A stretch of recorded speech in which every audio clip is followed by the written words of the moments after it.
نحمده ونسلم على رسوله النبي الكريم المكين الحنين الرؤوف الرحيم. أما بعد فأعوذ بالله من الشيطان الرجيم. بسم الله الرحمن الرحيم. قد أفلح المؤمنون. صدق الله مولانا العظيم. أو كما قال الله تبارك وتعالى في شأن حبيبه إن الله وملائكته يصلون على النبي يا أيها الذين آمنوا صلوا عليه وسلموا تسليما. اللهم صل على سيدنا ومولانا محمد رسوله النبی الأمی وعلى آلہ واصحابہ وذریاتہ علیہم اجمعین. اللہ رب العزت کی ذات کی حمد و ثنا اور آقا کریم تاجدار کائنات وجہ تخلیق کائنات حضور سیدنا احمد مجتبیٰ محمد مصطفیٰ صلی اللہ علیہ وسلم کی عظیم اعلیٰ اور عرفہ بارگاہ اقدس میں ہدیہ درود و سلام کے بعد اللہ رب العزت کی ذات کا لاکھ لاکھ شکر، اس کا فضل اور احسان عظیم ہے کہ جس نے ہمیں تاجدار کائنات صلی اللہ علیہ وسلم کی امت میں پیدا فرمایا، اور اللہ رب العزت کی ذات کا بے پناہ فضل و کرم اور لطف و احسان کہ جس نے ہمیں ایمان کی دولت سے مالا مال فرمایا، اپنی بارگاہ اقدس میں حاضری کی توفیق عطا فرمائی. باری تعالی ہمارا آنا جانا اعمال صالحہ کرنا اپنی بارگاہ اقدس میں قبول اور منظور فرمائے، اور اللہ رب العزت کی ذات جمعۃ المبارک کے جملہ فیض و برکات سے ہم سب کو مالا مال فرمائے. حاضرین و سامعین گرامی قدر، ہمارا آج کا جو گفتگو کا عنوان ہے وہ ہے فلاح مومن، اور اسی موضوع کی مناسبت سے میں نے قرآن مجید فرقان حمید کی سورہ المؤمنون 18واں پارہ اس کی پہلی آیہ مبارکہ تلاوت کرنے کا شرف حاصل کیا. اللہ رب العزت کی ذات نے ارشاد فرمایا کہ قد افلح المؤمنون، بے شک ایمان والے وہ فلاح پا گئے، وہ مراد پا گئے، اور فلاح ان کا مقدر ہو گئی، وہ کامیاب ٹھہرے جو ایمان والے ہیں. اب پھر اس کے آگے اللہ رب العزت کی ذات نے ایمان والوں کی تعریف فرمائی. حاضرین و سامعین گرامی قدر، قرآن مجید فرقان حمید میں اللہ رب العزت کی ذات نے جگہ جگہ انسان کے متعلق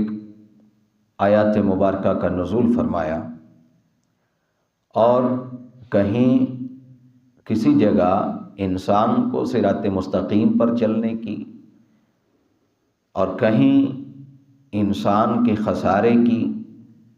کہیں انسان کی تخلیق کی. اللہ رب العزت کی ذات نے وعید اور تائید فرمائی. اب قرآن مجید فرقان حمید کا جب ہم مطالعہ کرتے ہیں تو قرآن مجید فرقان حمید میں جو تائید ہے اور جو انعامات کا ایک سلسلہ ہے، اس سلسلے میں اللہ رب العزت کی ذات نے اہل ایمان کو ہمیشہ سر فہرست رکھا ہے. اور اہل ایمان کون ہیں؟ مومن کون ہیں؟ مومن وہ ہیں کہ جو اللہ اور اللہ کے رسول پر اس درجہ کا ایمان رکھیں اور اس درجہ کی محبت کریں کہ شک کا میل اور کچیل بھی کسی بھی طرح ان کے دل میں نہ سما سکے، رتی برابر بھی کسی قسم کا کوئی شک و شبہ یا اللہ کے متعلق یا اللہ کے رسول کے متعلق ان کے وہم و گمان میں بھی نہ آ سکے، ان کے دل و دماغ میں بھی نہ آ سکے، اس کو کہتے ہیں مؤمن۔ پھر اسی طرح جب ایمان کی مختلف شاخیں ہم دیکھتے ہیں اور مختلف شاخوں میں اس کو تقسیم کرتے ہیں ایمان کو، تو پھر ایمان کے مختلف شاخیں اور مختلف سڑکیں بھی نکلتی ہیں۔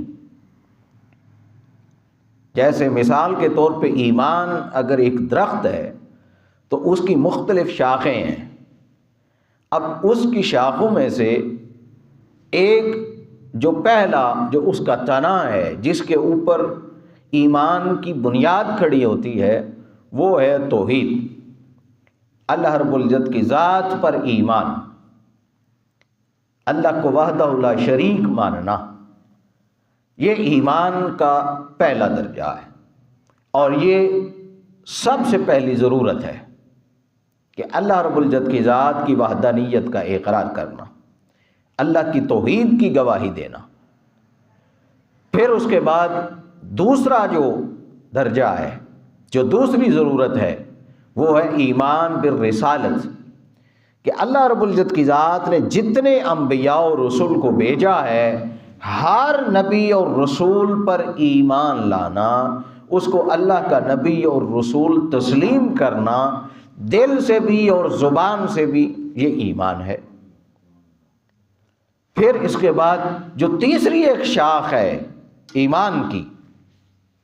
کہ جس کے بغیر ایمان مکمل نہیں ہوتا، وہ تیسری جو شاخ ہے وہ اللہ رب العزت کی ذات کے ملائکہ پر ایمان ہے، اس کے فرشتوں پر ایمان لانا ہے، کہ جتنی اس کی نوری مخلوق ہے آسمانی، ہر مخلوق پر ایمان لانا، یہ بھی ایمان کے حصوں میں سے ہے۔ پھر آخرت پر جو دیکھا ہی نہیں ہے اپنی آنکھوں سے، جس کا اللہ رب العزت کی ذات نے بیان فرمایا ہے قرآن مجید میں، یا اللہ کے رسول نے ہمیں بتایا ہے احادیث مبارکہ کے ذریعہ سے، اس پر بن دیکھے ایمان لانا، اس کو تسلیم کر لینا، وہ بھی ایمان کی ایک شرط ہے۔ تو یہ 5 شرائط ہیں ایمان کی۔ تو جو ان 5 شرائط پر پورا اترتا ہے اور ان 5 کو تھام لیتا ہے، وہ مؤمن ہوتا ہے، وہ کامل ایمان والا ہوتا ہے۔ پھر آگے مزید اس کی شاخیں نکلتی ہیں، پھر مزید اس کو تقسیم کیا جاتا ہے، اور ان 5 کے بعد ایمان کا کامل اور اکمل ہو جانا وہ اس طرح ہے کہ جب اللہ اور اللہ کا رسول آپ کو اپنی جان سے بڑھ کر عزیز ہو جائے، آپ اپنی جان سے بھی بڑھ کر اللہ اور اللہ کے رسول سے محبت کرنے لگ جائیں، تو پھر ایمان کا وہ کامل اور اکمل درجہ آپ کو نصیب ہو جاتا ہے۔ اور پھر اس کے متعلق اللہ کی ذات ارشاد فرماتی ہے، قد افلح المؤمنون، جس کے دل میں میری اور میرے محبوب کی محبت جاگزیں ہو چکی ہے، جس کا دل میرے اور میرے محبوب کی محبت سے لبریز ہو چکا ہے، جس کے دل کا برتن میری اور میرے محبوب کی محبت سے بھر چکا ہے، وہ فلاح والا مومن ہے۔ وہ مومن فلاح پا گیا کہ جس کے دل میں نہ کوئی غیر رہتا ہے، جس کے دل میں نہ کوئی شہوات ہوتی ہیں، جس کے دل میں نہ دنیاوی خواہشات ہوتی ہیں، جس کے دل میں غیر کا تصور ہی نہیں ہوتا، جس کے دل میں ہمہ وقت میرا ڈر اور خوف اور مجھ سے ملاقات کی طلب رہتی ہے، جس کے دل میں ہمیشہ میرے مصطفیٰ کا ادب رہتا ہے، جس دل میں ہمیشہ میرے مصطفیٰ کی محبت اور پیار رہتا ہے، جان لو قد افلح المؤمنون، وہ کامل ایمان والا ہے، اور وہی فلاح یافتہ ہے، وہی مراد پانے والے ہیں، وہی کامیاب ہیں، کہ جن کے دل اللہ اور اللہ کے رسول کی محبت سے لبالب بھر چکے۔ پھر سخاوت ہے، وہ بھی ایمان میں سے ہے۔ پھر کسی کے ساتھ اچھا سلوک کرنا ہے۔ اعلیٰ حاضر قیاس جتنی آپ مثالیں دے دیں ہر ایک مثال کا کسی نہ کسی جگہ پہ جا کے ایمان کے ساتھ ایک تعلق بن جاتا ہے۔ اب اس کے متعلق بھی اللہ رب العزت کی ذات نے قرآن مجید فرقان حمید کی جو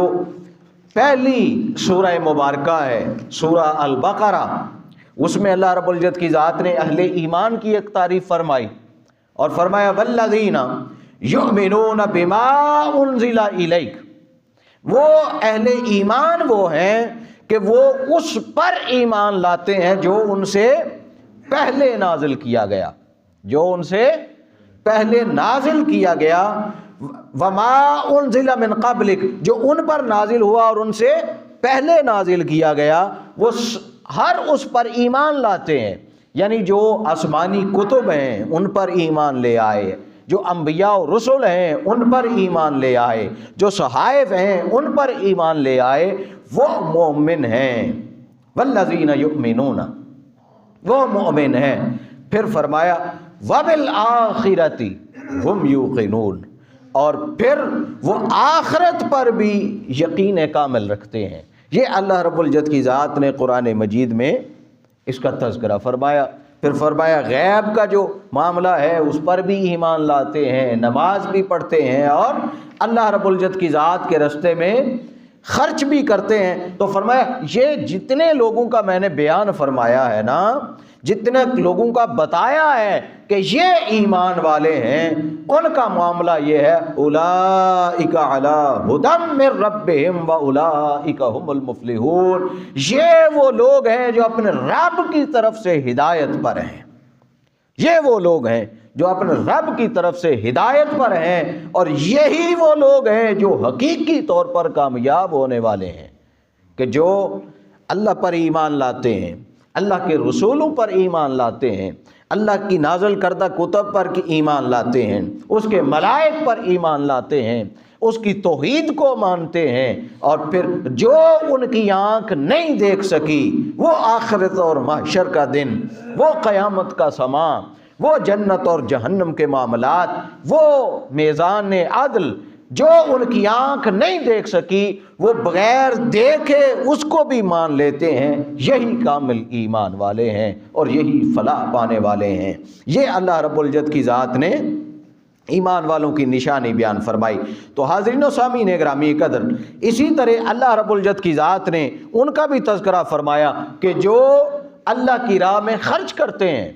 قرآن مجید میں ان کا بھی تذکرہ فرمایا کہ وہ بھی ایمان والے ہیں۔ ایمان والے وہ ہیں کہ جو اللہ کی راہ میں خرچ کرتے ہیں اور اس میں سے خرچ کرتے ہیں جو ہم نے ان کو دیا ہے۔ بھئی دیکھیں، مال اللہ کا ہے، مال دیا ہوا اللہ کا ہے۔ وہ کہتا ہے کہ بھئی جو میں نے تمہیں دیا ہے نا، جو میرا ہے، اصلاً ہے ہی میرا، جو میں تمہیں دیتا ہوں اس میں سے کچھ کسی اور کو دے دو، سارا نہ دو، کچھ حصہ۔ اگر میں نے تمہیں 100 دیا ہے، وہ میرے 100 میں سے ہی 2 روپے یا 2.5 روپے وہ میرے کسی بندے کو دے دو۔ 100 بھی میرے دیا ہوا ہے، لیکن اس میں سے 97.5 روپے تم رکھ لو، 2.5 روپے وہ جو میرے پیسے ہیں وہ میرے پیسوں میں سے ہی میرے کسی بندے کو دے دو۔ وہ جو تم میرے پیسے میرے کسی بندے کو دو گے، وہ دراصل تم خدا کو قرض حسنہ دو گے، وہ میرے پیسے ہیں۔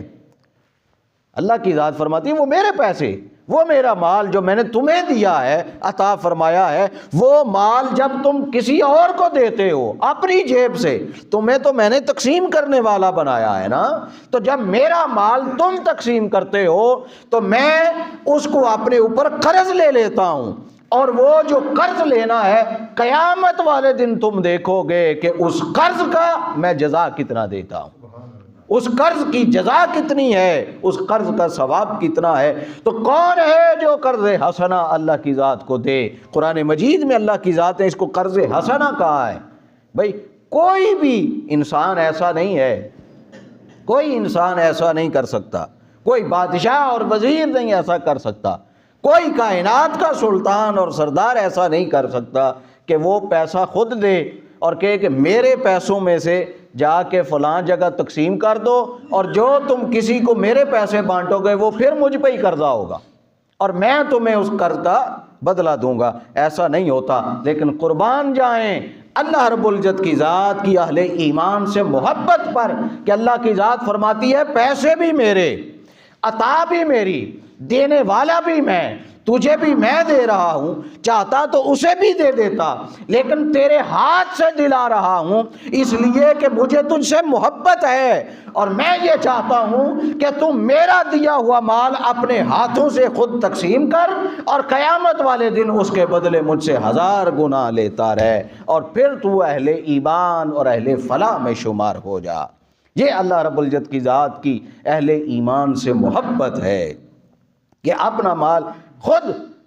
دیتا ہے، خود تقسیم کرواتا ہے، اور پھر اس پر اجر بھی دیتا ہے۔ پھر اللہ رب العزت کی ذات نے ارشاد فرمایا کہ وہ جو اہل ایمان ہیں ان کی جو نشانیاں ہیں، فرمایا الذین ہم فی صلاتہم خاشعون، وہ اہل ایمان لوگ ان کی خاص نشانی یہ ہے کہ جب اگر آپ کسی مومن کا چہرہ دیکھنا چاہیں، کسی مومن کی زیارت کرنا چاہیں، دیکھنا چاہیں کہ کون اصلاً مومن ہے، کون حقیقی ایمان والا ہے، تو فرمایا ان کی نشانی پہلی یہ ہے کہ وہ اپنی نماز میں عاجزی اور انکساری پیدا کرتے ہیں، وہ خشیت کے ساتھ میرے حضور کھڑے رہتے ہیں اور نماز ادا کرتے ہیں، یہ ان کی پہلی نشانی ہے۔ پھر فرمایا والذین ہم عن اللغو معرضون، ان کی دوسری نشانی یہ ہے کہ وہ لغو باتیں نہیں کرتے، فضول گفتگو نہیں کرتے، فحش کلام نہیں کرتے۔ یہ اہل ایمان کی نشانی ہے، یہ حقیقی مومن ہیں اور فلاح والے ہیں کہ جن کی نمازیں اللہ کے حضور عاجزی والی ہوتی ہیں، انکساری والی ہوتی ہیں، خشیت والی ہوتی ہیں، کہ جب اللہ کی بارگاہ میں کھڑے ہوتے ہیں ڈر اور خوف سے کانپتے ہیں، اور جب اللہ کے عذاب کا تذکرہ ہوتا ہے تو پھر ان کی ہچکی بند جاتی ہے، ان کا ایک رونا نہیں تھمتا۔ تو فرمایا کہ وہ لوگ جو خشیت سے نماز ادا کرتے ہیں وہ بھی مومن ہیں، اور جو فحش کلامی سے بچتے رہتے ہیں وہ بھی مومن ہیں۔ پھر فرمایا تیسری جو نشانی اہل ایمان کی، تیسری نشانی فرمایا والذین ہم للزکاۃ فاعلون، وہ اہل ایمان وہ ہیں کہ وہ جو میں نے پہلے آپ کو مثال دی کہ بھئی وہ کہتا ہے 100 میں نے دیا، اس میں سے 2.5 دے دو، فرمایا وہ 2.5 دینے والے ہیں، زکوٰۃ ادا کرنے والے ہیں، کہ جو زکوٰۃ ادا کرتے ہیں، اپنی جان اور مال کو پاک کرتے ہیں، وہ بھی کامل مومن والے ایمان والے ہیں۔ پھر فرمایا والذین ہم لفروجہم حافظون، پھر وہ ہمیشہ اپنی شرمگاہوں کی بھی حفاظت کرتے ہیں، اپنے سطر کی حفاظت کرتے ہیں۔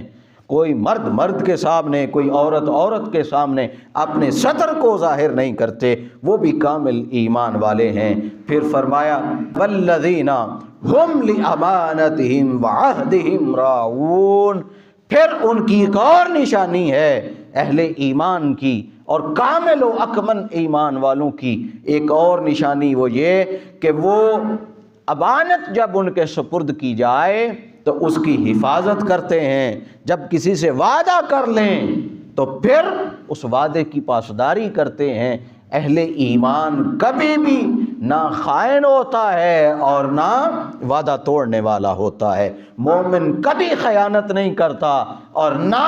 مومن کبھی وعدہ توڑتا ہے، خواہ اسے کتنا ہی نقصان کیوں نہ ہو جائے۔ بخاری اور مسلم کی اسی طرح رسول اللہ صلی اللہ علیہ وسلم کی حدیث بھی ہے، آقا علیہ السلام نے فرمایا کہ منافق کی 3 نشانیاں ہیں کہ جب بات کرے تو جھوٹ بولے، جب اس کو امانت دی جائے تو اس میں خیانت کرے، اور جب وعدہ کرے تو وعدہ خلافی کرے۔ یہ تینوں نشانیاں منافق کی آقا علیہ السلام نے بھی بیان فرمائی۔ پھر اسی طرح آقا علیہ السلام نے کسی کے ساتھ معاہدہ کیا کھجوروں کے باغ کا، یہودی کے ساتھ معاہدہ کر لیا کھجوروں کے باغ کا، اور آقا علیہ السلام نے ابھی میوہ پکا نہیں ہے، اور باغ پکنے سے پہلے آقا علیہ السلام نے اس کو باغ فروخت کر دیا۔ اب اس کے ساتھ وعدہ جو تھا، اس وعدے سے وہ 1 مہینہ پہلے وہ آقا علیہ السلام کی بارگاہ میں آ گیا، اور آقا علیہ السلام کی بارگاہ میں آ کے تو وہ بڑے بے ادبانہ اور بڑے تلخ ترش لہجے میں وہ کہنے لگا کہ اے محمد صلی اللہ علیہ وسلم، میرے ساتھ جو وعدہ کیا ہے اس کو پورا کریں، جو مجھے باغ دیا ہے، میں نے خریدا ہے، اس وعدے کو پورا کریں، میرا مال مجھے دیں۔ اب باغ تو ابھی وقت نہیں ہوا، ٹائم نہیں ہوا، جو معاہدہ ہوا ہے ابھی اس معاہدے کا وقت نہیں ہوا کہ اسے میوہ دے دیا جائے۔ تو آقا علیہ السلام خاموش ہو گئے۔ پھر وہ دوسری دفعہ کہنے لگا، پھر اس نے تیسری دفعہ بڑے سخت لہجے میں اور بڑی سخت زبان کے ساتھ یہ کہا کہ اے محمد، اپنا وعدہ پورا کریں اور میرا مال مجھے دیں، حالانکہ وہ چند ہفتے یا چند دن پہلے آ رہا ہے جو اس کے ساتھ معاہدہ ہے۔ اور اس نے کیا کیا، اس کی چادر تھی ایک بڑی سخت، اس نے وہ آقا علیہ السلام کی مبارک گردن میں ڈالی اور اس کو لپیٹا، چادر کو اچھی طرح، اور آقا علیہ السلام کا اس نے گلا جو ہے اس کو چادر کے ساتھ دبا دیا۔ حضرت عمر بن خطاب رضی اللہ تعالی عنہ وہ اسی وقت کھڑے ہوئے اور تلوار نکالی اور عرض کرنے لگے، یا رسول اللہ صلی اللہ علیہ وسلم، اگر آپ حکم فرمائیں تو میں ابھی اس کافر ملعون کی گردن اتار دوں،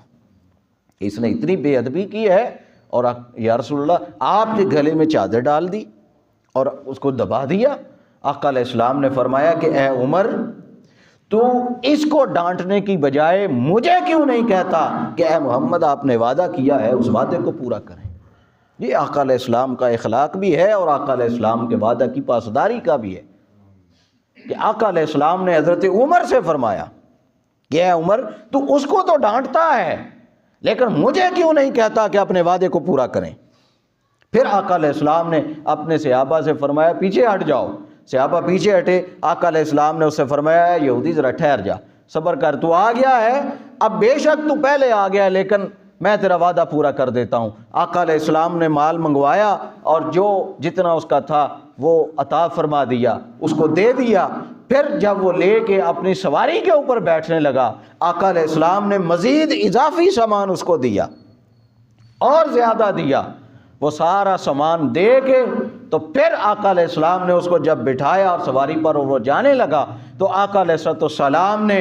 اس کے اونٹ کی رکاب کو پکڑا اور آقا علیہ السلام نے پوچھا اے یہودی، یہ تیرا وعدہ تھا، یہ تیرا مال تھا جو تو نے لے لیا،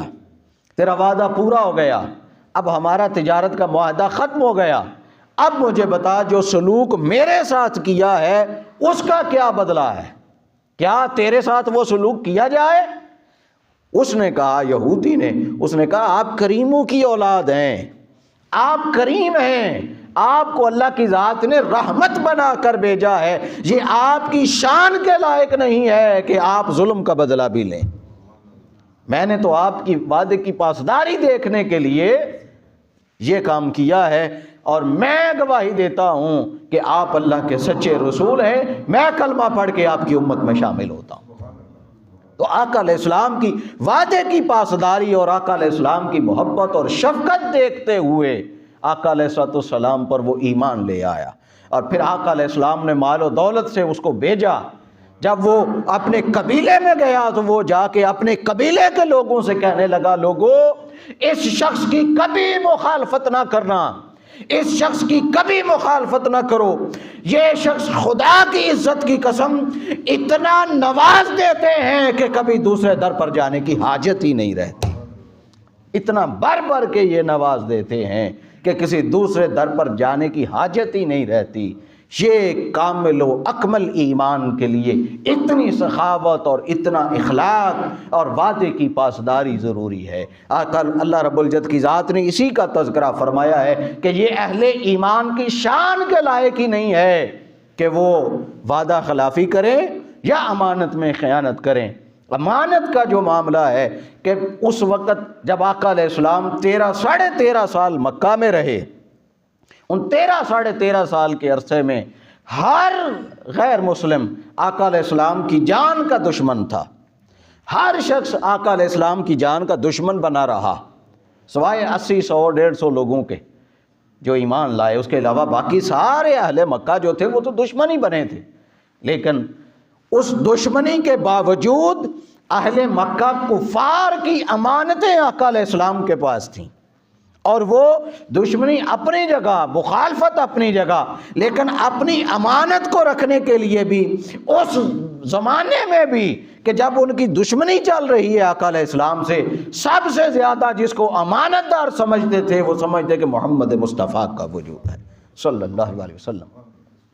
اس زمانے میں بھی کہ جب آپس میں مخالفت چل رہی ہے وہ سمجھتے تھے کہ مخالفت اپنی جگہ، لیکن اس شخص نے مخالفت میں بھی کبھی ہماری امانت میں خیانت نہیں کرنی۔ اور جب آقا علیہ السلام ہجرت فرماتے ہیں مکہ سے مدینہ تو حضرت علی المرتضیٰ کرم اللہ وجہ الکریم مولا کائنات ان کو اپنے بستر پر سلا دیتے ہیں اور فرما دیتے ہیں کہ اے علی، میرے جانے کے بعد کوئی یہ نہ کہے کہ محمد اس شہر کو چھوڑ کے چلے گئے اور ہماری امانتیں ساتھ لے گئے، یا امانتیں دے کر نہیں گئے، امانت میں خیانت کر دی۔ اے علی، زندگی اور موت اللہ کی طرف سے ہے، آج میرے بستر پر سو جاؤ، صبح ان لوگوں کی امانتیں واپس کرنا اور پھر میرے پیچھے آ جانا۔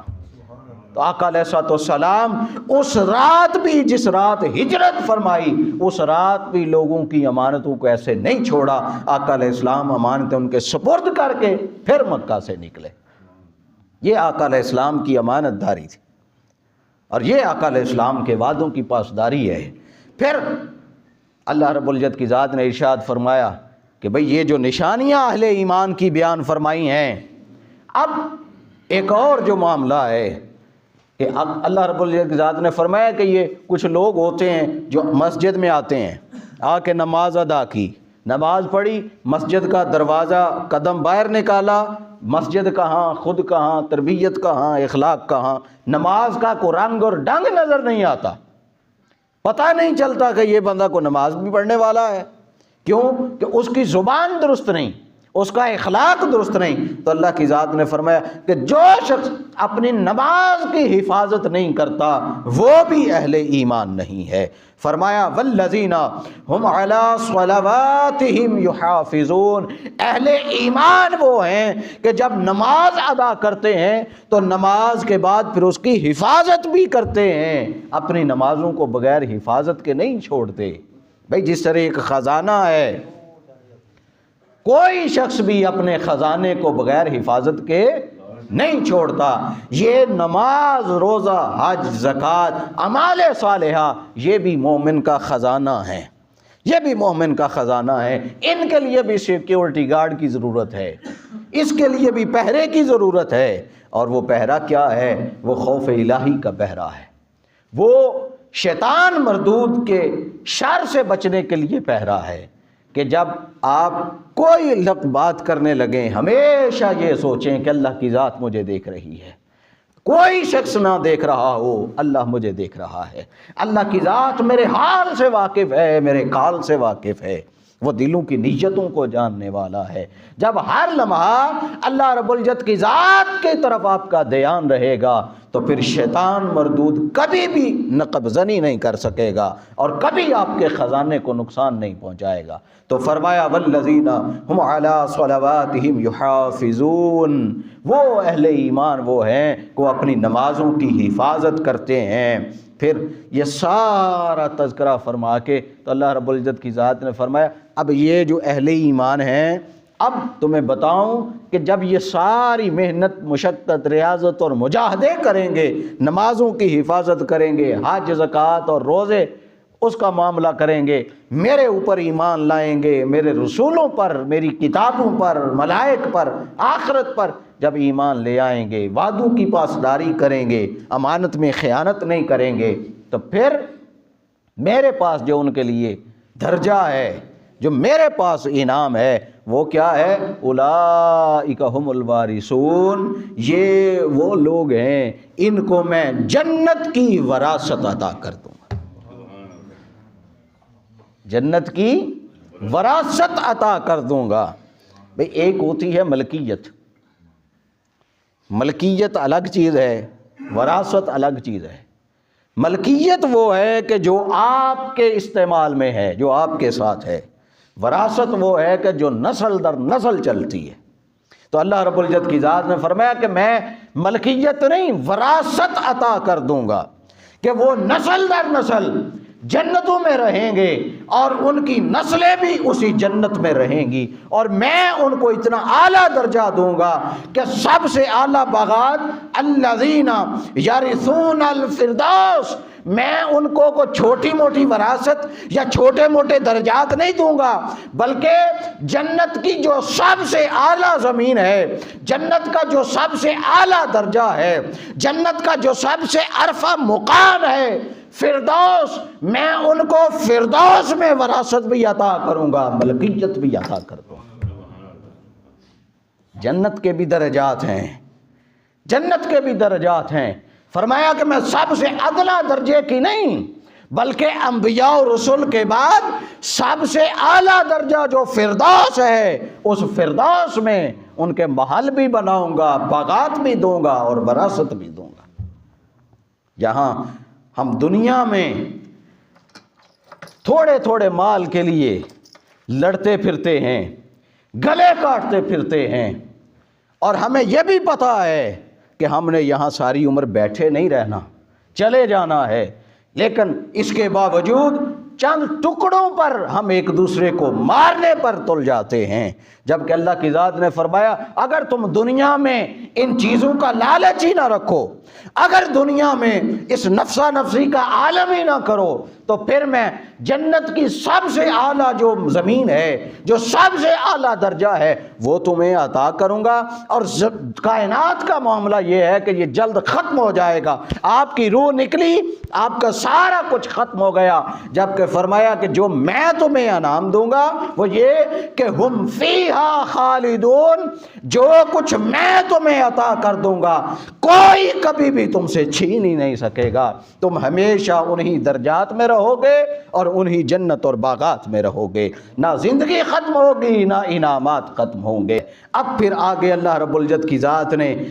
انسان کی تخلیق کے متعلق آیات مبارکہ کا نزول فرمایا۔ تو لوگوں، یہ جو 11 آیات مبارکہ ہیں پہلی سورہ المؤمنون کی، ان 11 آیات مبارکہ میں اللہ رب العزت کی ذات نے اہل ایمان کی نشانی بیان فرمائی، اور یہ ساری نشانیوں کو بیان فرما کے اب پھر اس پہلی آیت پر آتے ہیں کہ جب سارا کچھ مل گیا تو فرمایا قد افلح المؤمنون، یہ وہ مومن ہیں جو کامیابی پا گئے،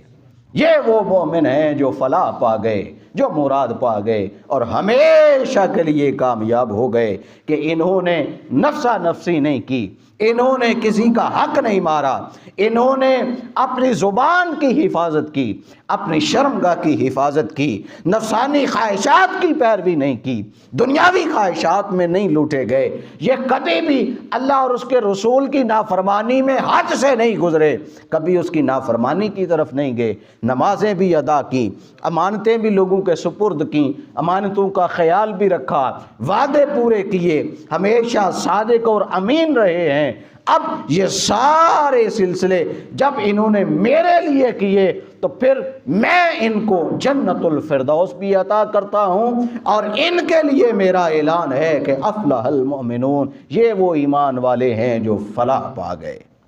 لوگوں، ہمیشہ ان لوگوں میں اپنے آپ کو شامل رکھنے کی کوشش کرو،